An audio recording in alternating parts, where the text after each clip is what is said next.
Dealing with someone who has anger issues requires patience, emotional control, and a strategic approach that balances empathy with boundaries, because reacting impulsively or defensively can escalate the situation and make things worse. So the first step is to remain calm yourself, taking deep breaths and maintaining a composed tone, which communicates that you are in control and not contributing to the emotional escalation. And it also allows you to think clearly and respond thoughtfully rather than reacting on instinct. Next, it is important to actively listen to the person's concerns or frustrations without interrupting, because often people with anger issues just need to feel heard and validated. And acknowledging their feelings with statements like, "I see that this is upsetting for you," or "I understand why you feel frustrated," can help de-escalate tension by showing empathy without necessarily agreeing with their behavior, which sets a tone of mutual respect. Setting clear boundaries is also critical, because while empathy is necessary, it does not mean tolerating verbal or physical abuse.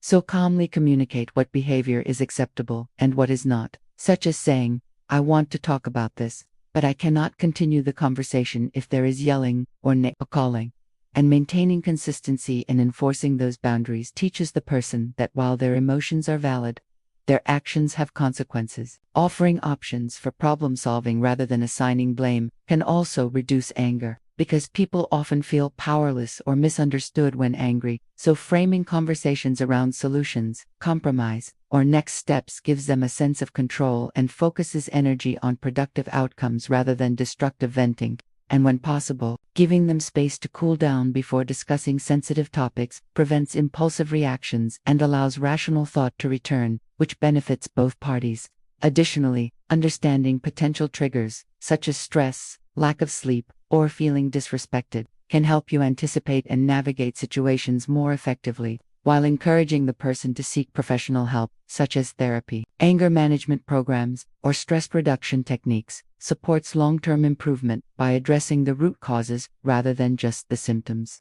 Throughout all interactions, maintaining your own emotional health is essential, because consistently dealing with someone else's anger without self-care can lead to burnout, anxiety, or resentment. So practices like mindfulness, journaling, exercise, and having supportive outlets for your own emotions ensure you can stay grounded and respond thoughtfully. Ultimately, the goal is not to control or fix the other person's anger, but to manage interactions in a way that minimizes conflict, preserves your own well-being, and encourages constructive communication, fostering an environment where both parties can feel safe, respected, and heard. And over time, consistent application of these strategies can reduce the frequency and intensity of angry outbursts, while strengthening mutual understanding and emotional resilience for everyone involved. Dealing with someone who has anger issues requires a combination of patience, empathy, strategic thinking, and emotional control, because reacting impulsively or defensively can escalate situations and make communication even more difficult.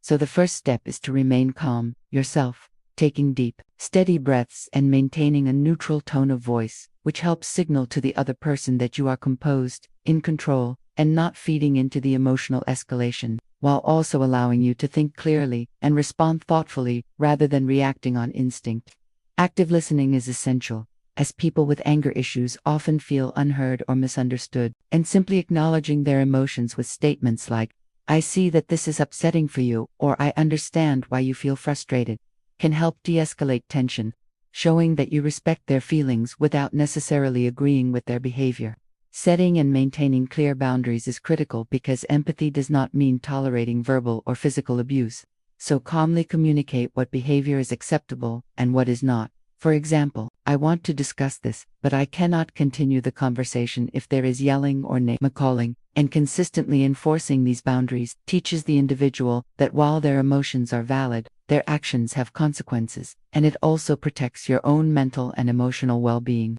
Offering constructive solutions or options for problem solving, rather than assigning blame, can reduce anger, as people often become irritable when they feel powerless or misunderstood. So framing the conversation around compromise, next steps, or actionable solutions gives them a sense of control and shifts the focus from venting to resolving the underlying issue. Giving them space to cool down before revisiting sensitive topics is also vital because impulsive reactions tend to be more intense, and allowing time for reflection can prevent arguments from escalating and give both parties a chance to think rationally. Understanding potential triggers such as stress, fatigue, feeling disrespected, or past unresolved issues can help you anticipate reactions and navigate situations more effectively, while encouraging the person to seek professional help, including therapy, anger management programs, or stress reduction techniques, can address the root causes of anger rather than just the symptoms. Throughout the process, it is equally important to maintain your own emotional health, because consistently managing someone else's anger without self-care can lead to burnout,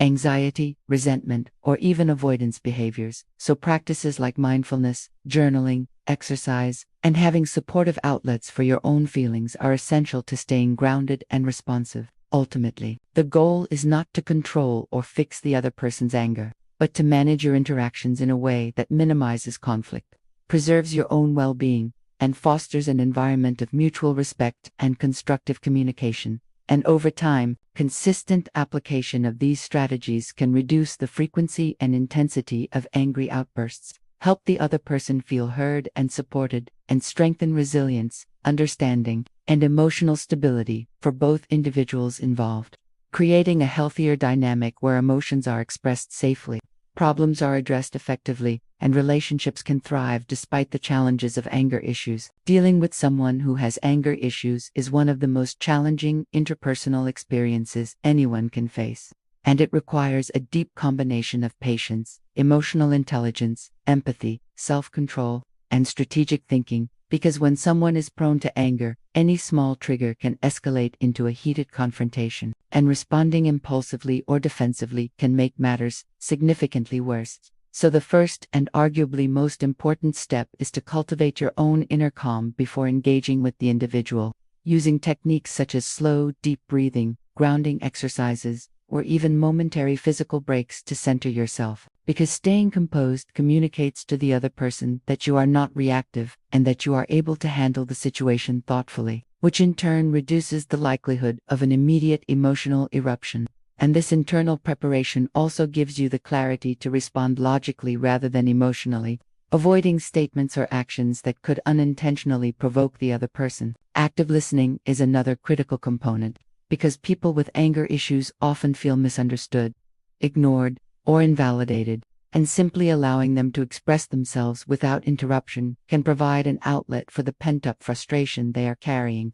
And acknowledging their feelings with empathetic statements, such as, "I see why you are upset," or "I understand that this situation is frustrating for you," does not necessarily mean that you condone negative behavior, but it does show that you recognize their emotional experience, which can diffuse some of the intensity of their anger and create a momentary bridge for calmer communication. Establishing and consistently enforcing boundaries is equally essential, because while empathy is crucial, it does not equate to tolerating abuse. And you must be clear about what behaviors are unacceptable in the conversation, such as shouting, name-calling, or threatening gestures. Calmly asserting statements like, "I want to continue this discussion, but I cannot do so while being yelled at," ensures that the person understands both the limits of acceptable behavior and that their emotions, while valid, must be expressed within safe parameters. And over time, such consistent enforcement teaches the individual accountability, while simultaneously protecting your mental health and personal safety. In addition to boundaries, guiding the conversation toward problem solving rather than blame is critical, as anger often stems from feelings of powerlessness or frustration. And by offering constructive options, compromise strategies, or actionable solutions, you help shift the energy from destructive venting to productive planning, giving the person a sense of control and agency in resolving the issue rather than simply reacting emotionally. And this approach reinforces a collaborative dynamic instead of a combative one. It is also beneficial to give the individual space to cool down when tensions rise too high, because attempting to resolve issues during the peak of an emotional outburst is often counterproductive. And taking a brief pause or suggesting a later time to discuss the matter allows both parties to process emotions, think rationally, and approach the situation with a clearer mindset, which often results in more meaningful communication and a higher likelihood of resolution. Understanding the specific triggers that provoke the individual's anger is another powerful tool,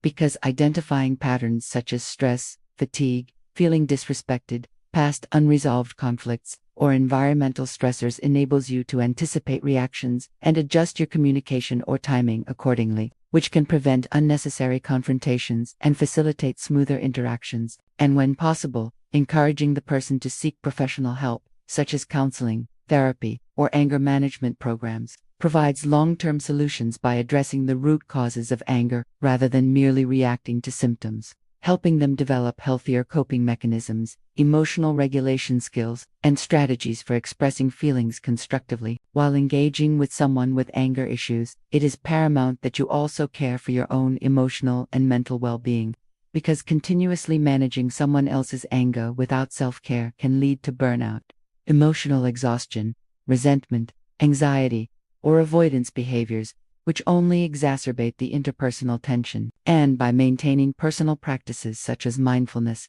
journaling, physical exercise, meditation, or confiding in trusted friends or professionals, you ensure that you remain grounded, resilient, and capable of responding thoughtfully and effectively rather than reactively, which protects your own stability while fostering a more constructive interaction. It is also vital to understand that managing someone else's anger does not mean that you are responsible for fixing or controlling their emotions, but rather that you are creating conditions in which communication can occur safely. Conflicts can be addressed rationally, and boundaries are respected. And this perspective allows you to detach from unhealthy emotional entanglement while remaining compassionate, patient, and supportive, which ultimately empowers both you and the other individual to engage in more balanced and respectful interactions. Over time, consistently applying these strategies can reduce the frequency and intensity of angry outbursts, help the person feel validated and understood, and cultivate a dynamic in which both parties can express themselves without fear of escalation,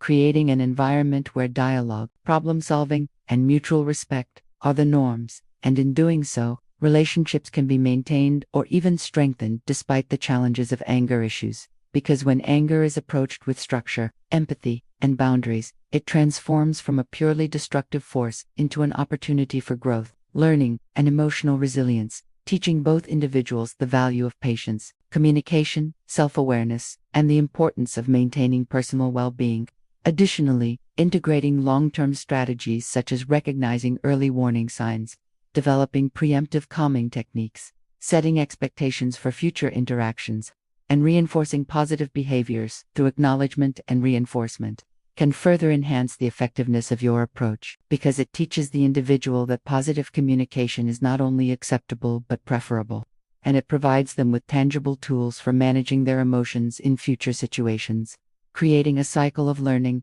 adaptation, and personal development. In high-stress scenarios or repeated interactions, documenting patterns, responses, and outcomes can also be helpful, because keeping track of what triggers escalation, which approaches work best, and which strategies fail, allows you to refine your communication tactics over time, making your interventions increasingly effective. And this also serves as a reflective tool for your own growth in emotional intelligence, interpersonal skills, and conflict resolution abilities. It is important to recognize that each individual's anger is influenced by a unique combination of personality, life experiences, environment, stressors, and coping mechanisms, which means that no single approach will work universally, and therefore a flexible, adaptive, and observant strategy is required, tailoring your responses to the person, situation, and context while maintaining your own well-being and integrity, which enhances your ability to navigate complex emotional landscapes successfully.